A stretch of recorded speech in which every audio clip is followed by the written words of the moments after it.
자, 우리 지난 시간까지 우리는 빌립보서 함께 읽었고 또 빌립보서 다 마치게 되었죠. 오늘부터는 빌자로 시작되는 또 빌레몬서를 함께 읽어가려고 합니다. 아마 여러분 중에는 신앙생활을 이제 막 시작한 분도 계시겠고 또 오랫동안 신앙생활을 하신 분도 계실 텐데 혹시 교회에서 이 빌레몬서를 본문으로 하는 설교를 혹시 들어본 적이 있으십니까? 저는 제가 이제 아직까지 한 번도 빌레몬서를 본문으로 해서 설교를 들어본 적이 없습니다. 아마 여러분도 마찬가지가 아닐까 싶은 생각해요. 그래서 개인적으로 꼭 한번 주일 강단에서 설교해 보고 싶었던 본문이 그 책이 바로 빌레몬서였습니다. 또 하나 이 서신은 매우 짧습니다. 장수로는 한 장밖에 되지 않고 절수로 따져도 25절이 전부입니다. 전 뭐든 짧고 간결한 것을 좋아하는 편이어서 이것이 빌레몬서에 끌리는 또 한 가지 이유가 될 것이라고 말할 수 있겠습니다. 하지만 제가 이 시점에서 빌레몬서를 여러분들과 함께 나누고 설교하고자 하게 된 가장 중요한 이유는 따로 있습니다. 올해 우리 교회의 표어는 범사에 감사하는 2021년도입니다. 그런데 범사에 감사를 하자면 방해하는 것들이 참 많이 있겠죠. 그 중에 대표적인 것이 무엇이냐? 바로 용서하지 못하는 마음이에요. 전 빌레몬서가 이러한 의미에서 우리에게 매우 큰 도전을 앞으로 던지게 될 것이라고 기대하고 있습니다. 이 서신은 그러므로 우리를 더욱 풍성한 감사의 자리로 안내해 줄 것이기 때문에 바로 이 시점에 올해가 시작되고 얼마 되지 않은 바로 이 시점에 빌레몬서를 여러분과 함께 읽어가는 것이 의미가 있겠다 하는 생각을 가지게 되었습니다. 오늘은 먼저 오늘 설교에는 세 가지 요점이 있습니다. 오늘 본문을 먼저 좀 다루어 보야겠는데 세 가지 요점이 있습니다. 그 첫 번째 요점은 이것인데 첫째로 빌레몬은 헌신된 그리스도인이었다 하는 것이에요. 우리 먼저 빌레몬서 1장 1절 말씀을 다시 보겠습니다. 그리스도 예수를 위하여 갇힌 자 된 바울과 및 형제 디모데는 우리의 사랑을 받는 자요 동역자인 빌레몬과 또 누구누구에게 편지하노라 이런 식으로 되어 있죠. 바울이 지금 어디에 있다고 말합니까? 갇혀 있다고 말하죠. 로마의 감옥에 있습니다. 사도 바울은 제3차 선교 여행을 마치고 예루살렘으로 돌아왔다가 체포를 당해요. 그리고 여러 차례 죽을 고비 넘기고 재판을 받기 위해 로마로 압송되었습니다. 그리고 그곳에서 2년간 감옥살이를 하게 돼요. 그때 쓴 서신서들을 옥중서신이라 이렇게 부르는데 네 글자로 된 네 개의 서신서가 있어요. 혹시 여러분 알고 계십니까? 옥중서신, 제가 그냥 꼭 그런 것은 아닌데 이 네 권이라고 말씀을 드렸잖아요. 죽을 사자를 연상시켜 주어서 이 감옥에서 쓴 네 권의 네 글자로 된 서신서가 있습니다. 뭐예요? 에베소서, 빌립보서, 골로새서, 빌레몬서. 이것이 옥중서신서예요. 아무튼 바울은 감옥에서 빌레몬서를 쓰게 됩니다. 자, 그렇다면 빌레몬이 누구인가? 사실 정보가 많지는 않습니다. 그런데 몇 가지 추론은 가능합니다. 먼저 빌레몬은 골로새 사람입니다. 우리가 앞으로 살펴보겠지만 빌레몬에게는 오네시모라는 종이 있었습니다. 그런데 이 이름이 이 빌레몬서에만 등장하는 것이 아니고 다행히도 골로새서에도 이 오네시모라는 이름이 등장을 해요. 자, 골로새서 4장 9절 말씀을 함께 보겠습니다. 자, 뭐라 되어 있는가 하면 신실하고 사랑을 받는 형제 오네시모를 함께 보내노니 그 어떤 사람이냐면 그는 너희에게서 내게로 온 사람이다. 그들이 여기 이를 다 너희에게 알려주리라 하고 말해주고 있죠. 자, 아마도 바울은 골로새서를 오네시모 편의 골로새 교회로 보냈던 것 같아요. 이때 바울은 이 오네시모는 너희에게서 곧 골로새에서 온 사람이다 라고 소개해주고 있습니다. 자, 그러니까 오네시모는 어느 지역 사람이라고 말할 수 있어요? 오네시모는 골로새 교인이었던 것이 틀림이 없습니다. 자, 그럼 그의 주인이었던 빌레몬은 어떤 지역 사람이었을까? 뭐 그건 당연하게도 골로새 사람이었겠죠. 자, 이처럼 빌레몬은 골로새 교인이었던 것이 매우 분명해 보입니다. 자, 그런데 한 가지 흥미로운 것은 사도 바울은 골로새를 직접 방문한 적이 없었다는 거예요. 자, 그럼 빌레몬은 언제 복음을 듣고 바울에게 복음을 듣고 예수님을 믿어 바울의 동역자가 된 것일까? 자, 사도 바울은 제3차 선교 여행 때 에베소라는 지역에서 대략 한 3년 정도 체류하면서 복음을 전하고 말씀을 가르친 바 있습니다. 자, 그런데 이 에베소는 골로새라고 하는 지역과 매우 가까운 거리에 있었던 지역이에요. 아마 이때 빌레몬이 에베소 지역을 방문해서 바울로부터 복음을 듣고 예수님을 믿게 된 것이 아닐까 하고 생각해 보게 됩니다. 그것이 언제인가? 대략 AD 53년에서 55년 경이었어요. 그런데 사도 바울이 로마의 감옥에서 빌레몬서를 쓸 때는 언제였는가? 대략 61년 정도 됩니다. 자, 그러니까 빌레몬은 예수님 믿은 지 짧게 잡으면 이 빌레몬서를 받아 보았을 때쯤 빌레몬은 예수님을 믿은 지 짧게는 한 6년 정도 되었고 또 길게 잡아도 한 8년 정도를 넘지 않는 그런 신앙의 연륜을 가진 사람이었습니다. 혹시 오늘 이 자리에 앉아 계신 분들 가운데 또 유튜브를 통해 예배를 드리시는 분들 가운데 예수님 믿은 지 한 7, 8년 정도 되신 분들 계세요? 한 6년에서 한 8년 정도 사이에 신앙 연륜이 되시는 분들이 계십니까? 사랑하는 성도 여러분, 만일 그런 분들이 계시다면 여러분이 우리 성일교회의 빌레몬이 될 수 있기를 주님의 이름으로 축원합니다. 에이, 전 그만 못한데요. 아니, 저는 그보다 많은데요. 괜찮습니다. 저는 여러분이 빌레몬과 같은 헌신된 그리스도인 될 수 있기를 주님의 이름으로 축원해 드립니다. 자, 그런데 이 편지의 수신자들은 빌레몬 말고 또 있어요. 자, 빌레몬서 1장 2절 말씀을 보겠습니다.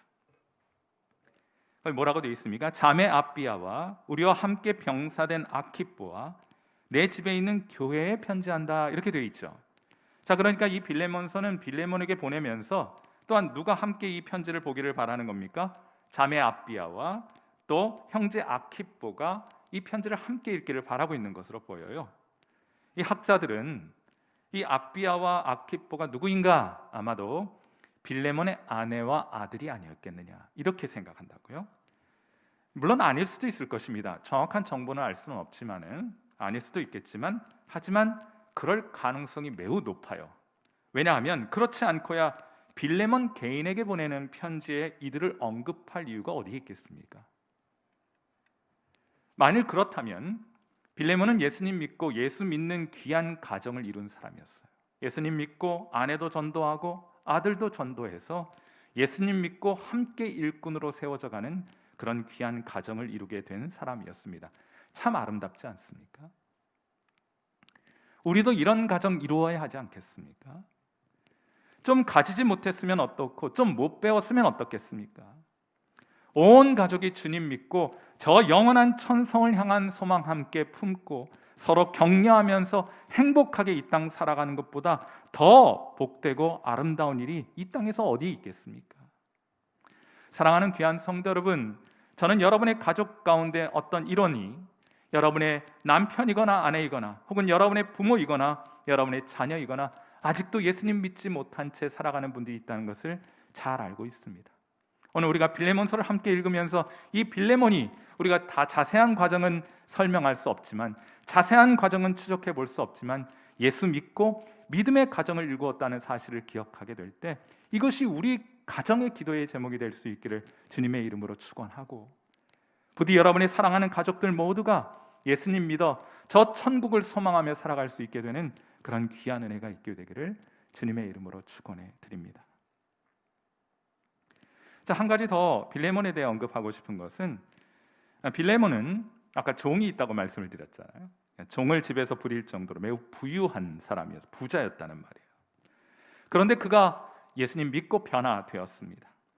이제 더 이상 자신만을 위해 살아가지 않고 주님을 위해 어떻게든 살아가고자 했어요. 그래서 자기 집을 예배당으로 드립니다. 여러분, 그래서 제가 첫 번째 요점을 헌신적인 그리스도인이다, 이렇게 정해 본 거예요. 여러분, 참 헌신적인 신앙을 가졌던 사람이 빌레몬이라는 사람이었습니다. 그런데 그게 다가 아니에요. 바울은 앞으로 빌레몬에게 이보다 더 큰 헌신을 요구하게 될 것입니다. 그 헌신이 무엇이냐? 바로 용서하라는 헌신을 요구하게 될 것인데, 용서는 자기를 온전히 부인해야만 할 수 있는 것이기에 집을 예배당으로 내놓는 것보다 훨씬 더 큰 헌신이라고 말할 수 있는 것이에요. 사랑하는 귀한 성도 여러분, 저는 여러분이 빌레몬과 같은 헌신된 일꾼으로 주님 앞에 세워지게 되기를 주님의 이름으로 축원해 드립니다. 자, 이것이 첫 번째 요점이었어요. 빌레몬은 헌신된 그리스도인이었다. 두 번째로 빌레몬은 매우 적극적으로 성도를 섬기는 그리스도인이었습니다. 먼저 빌레몬서 1장 4절 말씀을 한번 보세요. 내가 항상 내 하나님께 감사하고 기도할 때 너를 말함은. 기도의 자리에 사도 바울이 나아갈 때마다 떠오르는 이름이 있었습니다. 그 이름이 무엇인가 하면 빌레몬이라는 이름이에요. 그리고 그를 생각하자니 그렇게 마음속에 기도 중에 이름이 떠올랐어요. 그의 이름이 떠오르고 그 이름을 곰곰이 생각하자니 참 기쁘고 감사했습니다. 예수님 믿고 이처럼 헌신적인 신앙을 가지게 되었으니 얼마나 감사하겠습니까? 목회자에게 이보다 더 큰 기쁨이 있겠습니까? 게다가 빌레몬에 관하여 로마에까지 이런 소식이 들려옵니다. 빌레몬서 1장 5절 말씀이에요. 주 예수와 및 모든 성도에 대한 내 사랑과 믿음이 있음을 들음이니 하고 말하죠. 여러분, 그가 주님과 교인들을 신뢰하고 그들을 향한 사랑의 수고를 아끼지 않는다는 소식이 전해지는데, 이 소식이 어디에서부터? 골로새에서부터 어디까지? 감옥에 갇혀 있는, 로마의 감옥에 갇혀 있는 바울에게까지 이 소식이 전해오게 된 것이에요. 감옥에서 이 소식을 들은 사도 바울은 얼마나 기쁘고 감사했겠습니까? 여러분, 여러분에 관해서는 어떠한 소문이 목회자들에게 들릴 것이라고 생각하십니까? 목회자에게는 사람들에 대한 소식이 많이 전해지게 마련입니다. 왜냐하면 그것이 목회자의 일이기 때문이에요. 그런데 그 소식들 가운데 어떤 것은 좋은 소식이고 어떤 것은 참 속상한 소식도 전해지게 됩니다. 기도의 자리에 나아가면 그렇게 들린 소식들이 저절로 기도의 제목이 돼요. 좋은 소식 들었을 때는 주님, 이런 소식 듣게 하시니 감사합니다 하고 기도하게 돼요. 그런데 속상한 소식 듣게 되었을 때는 주여 하고 기도하게 돼요. 여러분, 옆에 있는 분들 한번 쳐다보세요. 주님! 이렇게 부르게 됩니까? 아니면 주여? 여러분이 유튜브에서 예배 드리시는 분 서로를 한번 좀 쳐다보세요. 주님! 이로 인해 감사합니다 하는 그런 주님 하고 올라가는 호칭을 부르게 돼요? 아니면 주여 하고 땅이 꺼져라 주님을 부르게 됩니까? 자연스럽게 바울도 로마의 감옥에서 빌레몬을 위해 기도합니다. 뭐라고 기도하는가? 여러분, 사실 오늘 우리가 함께 읽은 빌레몬서 1장 1절부터 7절까지에서 6절을 보시게 되면 이 6절은 빌레몬서 가운데 가장 어려운 구절이에요. 이게 단어들이 어렵다는 뜻이 아니고 이게 저는 문맥에 잘 통하지 않습니다. 그래서 여러분이 이걸 읽으면 이게 알듯하기도 하고 모를 듯하기도 하고 그런 생각을 가지시게 될 거예요. 그런데 제가 좀 그 복잡한 사연들 다 빼고 본문은, 그러니까 1장 6절은 빌레몬서 1장 6절은 4절에서 언급한 사도 바울의 기도의 내용이다, 이렇게 이해하시면 제일 좋을 것 같습니다. 바울은 빌레몬에 대한 좋은 소식을 듣고 하나님께 나아가 기도한 것입니다. 뭐라 기도했는가? 자, 우리 다시 한번 1장 4절을 한번 보세요. 1장 4절에 기도에 대한 언급이 나오는데 뭐라고 말합니까? 내가 항상 내 하나님께 감사하고 기도할 때 너를 말함은 이라고 말해요. 사도 바울은 빌레몬 때문에 하나님께 감사의 기도를 드리는, 하나님께 감사를 드리는 것으로 끝나지 않습니다. 한 걸음 더 나아가요. 이 좋은 소식 주셔서 하나님 참 감사합니다, 그렇게 끝나지 않고 그 감사의 자리에서 기도의 자리까지 더 나아가게 됩니다. 그의 귀한 헌신이 열매 맺기를 바라는 마음으로 간구하게 되는데 그 기도의 내용이 바로 1장 6절이라는 말이에요. 그런 관점에서 빌레몬서 1장 6절 말씀을 다시 한번 봅니다. 사도 바울이 뭐라고 기도하는가? 이로써 내 믿음의 교제가 우리 가운데 있는 선을 알게 하고 그리스도께 이르도록 역사하느니라, 혹은 역사해 주옵소서 하고 하나님 앞에 빌레몬을 의탁하며 기도하고 있는 것이에요. 빌레몬은 예수님 믿고 교제의 자리에 나아가게 되었습니다. 그 표현이 내 믿음의 교제라는 말의 의미예요. 그의 믿음이 그로 하여금 교제하게 하였습니다. 그것을 믿음의 교제라고 부르는 것이에요. 자, 그러나 사도 바울이 말하는 교제라는 것은 우리가 흔히 생각하듯 맛있는 거 먹으면서 즐거운 대화를 나누는 것을 교제라고 부르지 않아요. 우리는 흔히들 그렇게 알고 있는데, 나 누가 교제했습니다, 그건 넌 틀림없이 맛있는 집 가서 맛있는 거 먹고 즐거운 대화를 나눴습니다, 이런 뜻으로 교제라는 표현을 사용하는데, 사도 바울은 그렇게 사용하지 않아요. 바울은 교제를 뜻하는 코이노니아를 그렇게 사용한 적이 없습니다. 교제를 뜻하는 코이노니아는 적극적인 헌신과 참여를 뜻하는 표현이에요. 예컨대 사도 바울은 고린도후서 8장 4절에서 이렇게 말합니다. 자, 한번 8장 4절 봐요. 이 은혜와 성도 섬기는 일에 참여함에 대하여, 이때 코이노니아, 교제라는 것을 사용해요. 우리가 우리에게 간절히 구하니.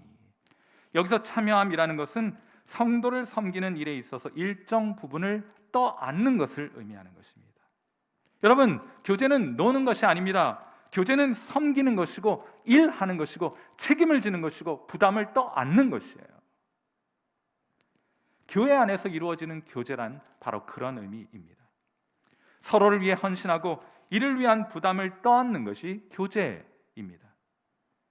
빌레몬은 예수님 믿고 구원의 은혜를 받고 나서 자신의 것을 들여 성도를 섬기는 일에 참여했습니다. 믿음의 교제를 나누고 있었던 거예요. 참 귀한 일이었습니다. 그러니 바울은 이 귀한 섬김과 헌신이 열매 맺게 되기를 바라고 기대하는 것이에요. 그 열매가 무엇이냐? 여러분이 교회를 위해서, 성도들을 위해서 섬김과 그들을 사랑하는 수고를 아끼지 않는 것의 열매가 무엇이냐? 그것은 지극히 선한 것을 알게 된다는 것인데, 그 지극히 선한 것이 무엇이냐? 바로 그리스도를 알게 되는 것이에요. 섬김과 헌신의 자리에서 참 좋으신 주님을 만나 그분을 더욱 깊이 알아가게 되는 것이 여러분이 교제의 자리에서, 누군가를 위해 섬기고 헌신하고 수고하는 자리에서 여러분은 주님을 더 깊이 만나는 은혜를 경험하게 되는 것입니다. 여러분이 헌신해야 하는 이유, 여러분이 교회 일에 적극적으로 참여해야 하는 이유, 그것은 여러분이 주님을 섬길 때, 여러분이 교회를 섬길 때 주님을 더욱 깊이 알아가는 은혜가 임하기 때문이에요. 그러니 부디 여러분 뒷짐만 지고 계지 마시고 교회 일에 적극적으로 참여하셔서 성도들을 섬기는 일 함께 하시게 될 때 여러분 그 가운데 함께 하시는 주님을 더 깊이 만나고 알아가는 귀한 축복이 있게 될 것입니다. 올해 2021년 한 해 이제 코로나가 언제까지 계속되겠어요? 물론 계속된다고 하더라고요. 백신도 나오고 치료제도 나와서 우리 다시 함께 모이게 될 때 마음을 새롭게 하셔서 교회의 일에 참여하고 또 섬기는 일에 적극적으로 함께 하시는, 그리하여 주님을 깊이 만나시게 되는 귀한 은혜 있게 되기를 주님의 이름으로 축원해 드립니다. 인도를 지배했던 이슬람 제국의 황제 샤자한이라는 황제가 있었어요. 이게 인도가 이슬람에 의해서 통치되었던 시기가 있었거든요. 무굴 제국이라고 보통 세속사에서는 말하는데, 근데 샤자한이라는 황제가 있었습니다. 그런데 그의 사랑하는 부인이 죽었어요. 그는 아내를 너무 사랑했는데 그 죽음을 슬퍼한 나머지 그녀를 기념하는 사원을 짓기로 합니다. 한 구에게 넓은 땅을 확보를 하고 그 한 가운데 아내의 시신이 담겨 있는 관을 놓습니다. 그리고 그 관을 중심으로 사원을 건축하기 시작했어요. 보통 타지마할 성전이라고 말하는데, 자, 그런데 시간이 지나면서 황제는 아내의 죽음에 대한 슬픔보다는 사원을 짓는 일 그 자체에 정신을 빼앗겨 버리고 맙니다. 온통 아름다운 성전을 짓는데 관심이 집중이 돼요. 하루는 그가 건축 현장을 걷다가 그만 나무 상자에 발이 걸려서 넘어지는 일이 발생했습니다. 그는 먼지를 털고 자리에서 일어나 일하는 사람들에게 그 나무 상자를 내다 버리라고 말해요. 여러분, 그런데 그 나무 상자가 무엇이었을까요? 여러분이 예상하시듯이 그것은 아내의 시신이 담겨 있었던 관이었습니다. 그녀는 그렇게 잊혀졌고 타지마할 성전은 어쨌든 아름답게 세워지게 되었습니다. 이런 우스꽝스러운 일이 우리의 신앙생활에도 나타날 수 있습니다. 얼마든지 그럴 수가 있어요. 신앙을 가지게 되면 교제하게 됩니다. 성도를 돕고 섬기는 일에 적극적으로 참여하게 되어 있어요. 신앙의 구조 자체가 그렇게 되어 있어요. 하지만 그건 우리가 추구해야 할 궁극적인 목적은 아닙니다. 여러분이 그 섬김과 그 수고를 통해서 도달해야 할 목적이 있어요. 그건 주님을 더 깊이 알아가는 것입니다. 바울은 빌레몬이 이 사실을 잊지 않도록 그의 귀한 헌신과 섬김을 통해 그가 다름 아닌 주님을 더욱 깊이 알아갈 수 있도록 기도의 자리에서 간절히 빌레몬을 위해 기도하고 있는 거예요.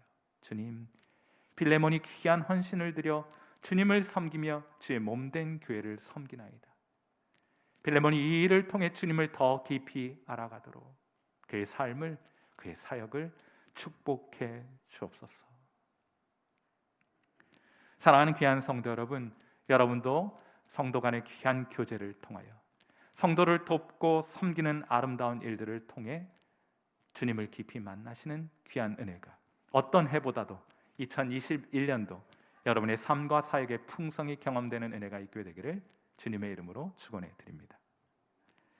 자, 이처럼 빌레몬은 헌신적인 그리스도인이었고 잘 섬기는 그리스도인이었어요. 마지막으로 빌레몬은 성도들을 격려하는 그리스도인이었습니다. 빌레몬서 1장 7절 말씀입니다. 같이 한번 읽습니다. 시작. 형제여, 성도들의 마음이 너로 말미암아 평안함을 얻었으니 내가 너의 사랑으로 많은 기쁨과 위로를 받았노라. 여기 제가 평안함이라는 단어가 있는데 이 번역 참 어색한 번역이에요. 이건 파라클레시스라는 것을 번역해 놓은 것인데 이 뜻은 격려하고 위로한다는 뜻이에요. 그런데 왜 이걸 평안함이라고 번역해 놓았는지 저는 사실은 잘 모르겠습니다. 아무튼 빌레몬은 믿음의 교제를 통해 성도들을 돕는 일에 적극적으로 참여하고 헌신했습니다. 그로 인해서 성도들이 격려를 받았다는 말이에요. 성도들이 위로를 받았다는 말입니다. 성도들이 용기를 얻게 되었다는 말이에요. 감옥에서 힘겨운 나날을 보내고 있던 바울도 빌레몬이 이런 일 잘 감당한다는 소식을 듣고 마음이 참 기뻤습니다. 사도 바울도 로마의 감옥에서 빌레몬 때문에 위로받고 격려받았다는 뜻이에요. 고되긴 하지만 내가 이런 일 하길 정말 잘했어 하고 사도 바울이 생각하게 되었다는 말입니다. 사랑하는 귀한 성도 여러분, 여러분은 빌레몬과 같은 사람들에게 위로와 용기 주는 그런 사람 될 수 있기를 간절히 바랍니다. 우리 주변에는 있는 사기도 꺾어놓는 사람들이 많습니다. 제발 여러분은 그런 사람들 중에 숫자를 하나 더 더하지 않는 그런 귀한 은혜가 있게 되기를 바라요. 사람들 위로하고 격려하고 용기 주는 사람 되어야지 있던 사기도 꺾어버리는 그런 사람 돼서는 곤란하지 않겠습니까? 최근에 읽은 책 가운데 참 흥미로운 재미있는 이야기가 있어서 하나 소개해드리고자 합니다. 벤이라는 이름의 사내 아이가 있었습니다. 그의 어머니는 미혼모였어요. 아버지가 누구인지 몰라요. 그 때문에 주변 사람들에게 편견과 냉대를 받고 자라야만 했습니다. 사람들에게 제일 많이 들었던 이야기가 뭐냐? 너 같은 애가 어떻게 감히 우리 애와 놀 수 있어? 이런 이야기를 어려서부터 듣고 자랐던 거예요. 그리고 이들 모자가 길거리를 지나게 되면 사람들은 뒤에서 수군거립니다. 도대체 제 아빠는 누구래? 하면서 수근수근 거리는 소리를 듣고 자랐어요. 벤은 그런 불우한 어린 시절을 보냅니다. 그런데 벤이 12살 되던 해에 새로운 목사님이 벤이 살고 있던 마을의 교회에 부임을 하시게 되었어요. 그런데 얼마 지나지 않아서 이 목사님에 대한 소문이 마을에 퍼지게 됩니다. 그분은 참 자비롭고 편견이 없으신 분이야 라는 그런 소문이 돌더래요. 어느 주일 벤은 태어나서 처음으로 그 편견이 없는 목사님의 말을 듣기 위해서 교회에 가보기로 결정합니다. 그리고 벤은 그 자리에서 목사님의 설교에 큰 감명을 받았어요. 아무튼 그렇게 주일 예배가 끝나게 됩니다. 벤은 다른 사람들의 시선을 피해 얼른 예배당을 떠나고자 했는데 그때 마침 목사님이 다가와서 이 벤에게 인사를 건넵니다. 그리고 하는 말이 넌 어느 집 아이니? 라고 물었어요. 순간 교회 안은 찬물을 끼얹은 듯 일시에 고요해지게 됩니다. 마을 사람 모두의 관심사이긴 했지만은 그것을 묻는 것이 금기시 되어 있던 질문을 이 목사님이 이 벤에게 던진 것이 넌 네 집 아들이니? 벤이 잠시 대답하지 못하고 머뭇거리자 목사님은 미소를 지으며 이렇게 말합니다. 아, 난 너 어느 집 아이인지 알겠다. 그리고는 하는 말이 가족은 서로 닮는 법이니까 너는 하나님 아들이지. 목사님은 그의 눈을 지그치 바라보시면서 말합니다. 아주 훌륭한 집안에서 태어났구나. 그럼 어서 가서 그 이름에 걸맞도록 살도록 해라 하고 권면을 해주시더래요. 이 순간 벤은 이름도 얼굴도 모르는 아버지의 자식에서 하나님의 아들이 되었던 순간이었습니다. 후일 미국 테네시 주지사가 된 벤 후퍼라는 인물의 이야기였어요. 사랑하는 성도 여러분, 여러분 주변에 여러분과 함께하는 가족들과 여러분과 함께하는 성도들에게 용기 주고 격려 주는 성도로 살아가시는 귀한 은혜가 있게 되기를 바랍니다. 누가 헌신적인 그리스도인이냐? 누가 성숙한 그리스도인이냐? 바로 여러분과 함께하는 사람들을 격려하고 위로하며 그들에게 용기 주는 성도가 헌신된 그리스도인이며 헌신된 성도일 것입니다. 부디 여러분 한 주간을 살아가는 동안 또한 올 한 해를 살아가는 동안 여러분 주변에 있는 많은 분들 격려하고 위로하고 용기 주는 그런 성숙한 헌신된 그리스도인으로 살아가시는 귀한 은혜가 저와 여러분 모두에게 있게 되기를 주님의 이름으로 축원해 드립니다. 우리 함께 기도하도록 하죠. 자, 우리 반주를 들으시면서 오늘 빌레몬서 우리 함께 좀 나누게 되었는데 몇 가지 교훈을 얻고 또 우리가 그렇게 기도할 수 있게 되기를 바랍니다. 빌레몬과 같은 헌신된 그리스도인이 되도록 우리 함께 기도해요. 자기 것을 고집하고 있는 동안은 헌신할 수 없습니다. 주님을 위해 그 모든 것을 내려놓게 될 때 여러분은 주님을 섬기는 자리로 초대받아 귀한 주님을 섬기시는 은혜가 있게 될 것입니다. 헌신은 몸을 드린다는 말 아니에요. 몸을 희생한다는 말이 아닙니까? 희생하지 않는 헌신은 존재하는 법이 없는 거예요. 그러므로 오늘 함께 기도하실 때 하나님, 주를 위해 무엇이라도 우리의 계획, 우리의 가진 것, 우리의 재능 그 무엇이라도 하나님께 그리고 성도들 위해 기꺼이 내려놓을 수 있는 헌신된 그리스도인으로 살아가게 하옵소서. 우리 함께 좀 그렇게 기도하시고 두 번째로 기도하실 때 성도를 섬기는 일에 적극적으로 참여하도록 우리 함께 기도했으면 좋겠습니다. 믿음의 교제는 그냥 우리 웃고 즐기는 것이 아니고 섬기는 거예요. 그 귀한 섬김의 자리에 적극적으로 참여하는 성도가 되도록 그렇게 함께 기도하시고 마지막으로 성도들에게 위로가 되고 격려가 되고 용기를 주는 그런 그리스도인으로 살아가도록 우리 이 시간 함께 마음을 담아 하나님 앞에 기도하는 시간 같습니다. 함께 기도하겠습니다.